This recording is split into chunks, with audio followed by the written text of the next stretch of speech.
Okay, magandang araw po muli sa lahat ng ating mga viewers at mga subscribers. Sa mga hindi pa po nakasubscribe, please subscribe po. Sa mga nagtatanong po, bakit daw po may butas ang ating LPG regulators? Ito, yung butas po yan, no?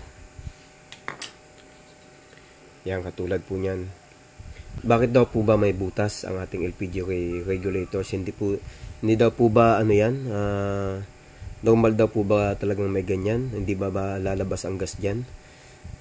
Kung gagamitin natin ang gas. So, sa mga bago lang gagamit ng LPG regulators, ito po yan. Yan, butas na yan. So, every time po na magbubukas ka ng LPG tank, may madidinig kang maikling pagsingaw o pagsirit ng gas o ng hangin.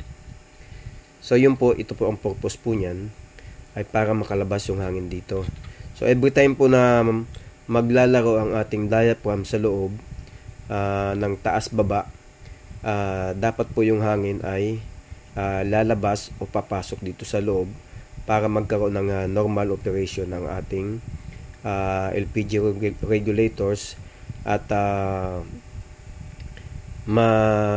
makapag-regulate siya ng tamang pressure o normal na pressure. So yan po ang purpose niyan, itong ating bleed hole. Ang tawag po nito bleed hole, sa iba naman ang tawag nito ay breather hole o vent hole. Yan po ang niyan. Kadalasan makikita nyo sa side na ganyan. Kung wala naman dyan, tingnan nyo dito, nandito sa side na ito, sa ilalim ng plastic cup. Katulad po nitong ibang ito. Yan o.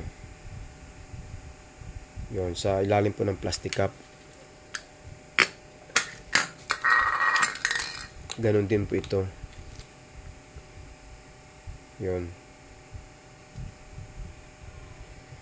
Minsan hindi mo siya mapapansin kasi medyo maliit. Kaya pag nagbukas po kayo ng tangke at narinig nyo po yun, normal lang po yung ganon. Wag lang pong tuloy-tuloy na pagsirit o pagsingaw ng gas. Kasi kung tuloy-tuloy o walang tigil yung paglabas o pagsirit ng gas o ng hangin dito sa ating LPG regulators, ibig sabihin may problema ang ating regulators. Kaya dapat mo nang palitan. Kung magkaganon at may singaw, isara nyo na lang po agad ang inyong gas tank para hindi masayang yung gas o kaya hindi kayo magka-problema. So, ganun po yun po ang purpose ng ating bleed hole. So, kung gusto niyo pong makita yung ating loob ng ating LPG regulators, bubuksan po natin. So, para makita nyo lang po kung ano yung laman at kung paano siya gumagana.